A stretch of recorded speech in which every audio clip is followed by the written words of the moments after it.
বাংলায় অবস্থিত একমাত্র জাগ্রত সরস্বতী মন্দির, যেখানে মানত করলেই পড়ুয়াদের মেধা শক্তি বেড়ে যায়, হুড়মুড়িয়ে লেখাপড়ার প্রতি ভক্তি তৈরি হয়, ছাত্রছাত্রীদের রেজাল্টও ভালো হয়। সরকারি চাকরি জোটাতে অনেকেই এই মন্দিরের দ্বারস্থ হন। দুর্গাপুজোর মতো টানা 4 দিন এই মন্দিরে পুজো হয়। বাংলার ঠিক কোথায় রয়েছে এমন মন্দির? দেখুন, পড়াশোনার দেবী বা পড়ুয়াদের দেবী হলো মা সরস্বতী। প্রতিটি ঘরের ছেলেমেয়েরা পরীক্ষায় ভালো ফল করার জন্য সরস্বতী দেবীর আরাধনা করে থাকেন। এমনকি ফাঁকিবাজ পড়ুয়ারা পরীক্ষায় ভালো নাম্বার পাওয়ার জন্য দেবী সরস্বতীকে তুষ্ট করার চেষ্টা করেন।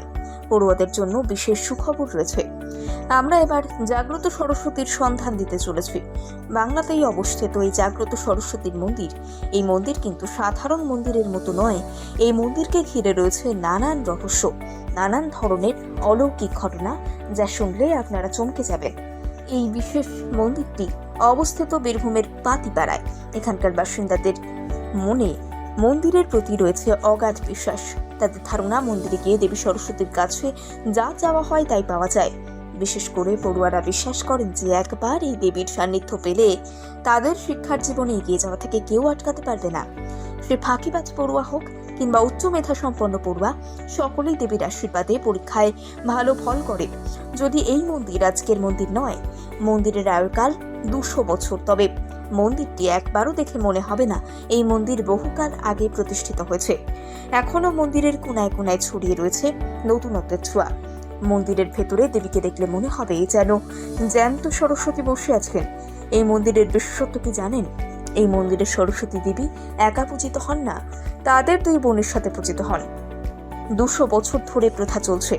সেখানকার বাসিন্দাদের মতে দেবী সরস্বতীকে তুষ্ট করার সাথে সাথে তার 2 বোনকেও তুষ্ট করতে হয়, তাহলেই নাকি সরস্বতীর কৃপা লাভ করা যায়। অনেকের মুখে শোনা যায় দেবী সরস্বতী এতটাই জাগ্রত, তাকে তুষ্ট না করলে সেই আভাস পর্যন্ত তিনি দেবেন। এই দেবীর কৃপা লাভ করার জন্য দূর দূরান্ত থেকে ছুটে আসেন পড়ুয়ারা। যদিও এই সরস্বতী মূর্তি প্রতি বছর নতুন করে বানানো হয়, তাই সরস্বতী পুজো শেষ হয়ে গেলে মন্দিরে আর দেবীর দর্শন পাবেন না। প্রতি বছর যখন রাজকীয় সাজ সাজিয়ে দেবী মাকে ঘরে আনা হয়, তখন দেবীর মুখ থেকে যেন খুশির ঝলক চমকে ওঠে। দেখলে মনে হয় যেন সরস্বতী পুজোর এই কটা দিন দেবী নিজেই পাতিপাড়ার বাসিন্দাদের আগলে রয়েছেন। তাই এলাকার বাসিন্দারা সরস্বতী পুজোতে কোনো ত্রুটি রাখেন না। প্রচুর আড়ম্বর জাঁকজমকের সাথে সরস্বতী পুজো উদযাপন করে থাকেন। তাদের কাছে এই দিনটা একেবারে দুর্গা পুজোর মতো।